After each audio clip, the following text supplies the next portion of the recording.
Where your treasure is, there will your heart be also. God has given us unlimited treasures in His Word. Every time we open it, we can discover a new treasure or admire an old one. What will we find today? Here's Carla Early with Treasure Hunt in the Word.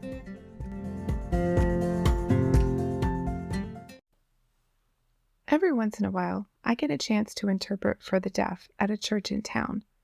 I learn a lot when I'm preparing for interpreting a service. This week, I just happened to be pondering an Independence Day podcast before working on Sunday's hymns. As you know, hymns convey a great deal of theology, so they're extra important to get right. The one I ended with, Standing on the Promises, I'd sung all my life, but rarely contemplated its meaning.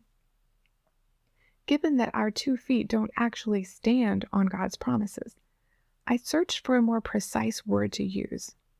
A quick internet search found a deaf man actually explaining the song to a group of deaf people. For the first verse of Standing on the Promises, he used the sign for depending. That was perfect. We depend on God's promises. We actually base our whole life on them. After all, we believe that He who promised is faithful. In the chorus, when we sing standing 3 times, he used the sign for depending for the first one, trusting for the second one, and continue trusting for the third one. That led me to recall how the Lord told us in Proverbs 3, 5, and 6 to trust in Him with all our heart and not to lean on our own understanding, because when we acknowledge Him, He will make our paths straight. I know this is Independence Day, but it suddenly hit me that there's no way we can be independent of God.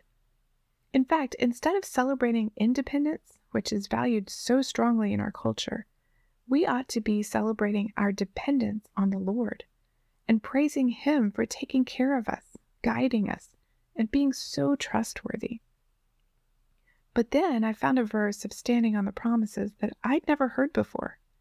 It gives the idea of depending on God an even deeper connection with Independence Day. See if you recognize it.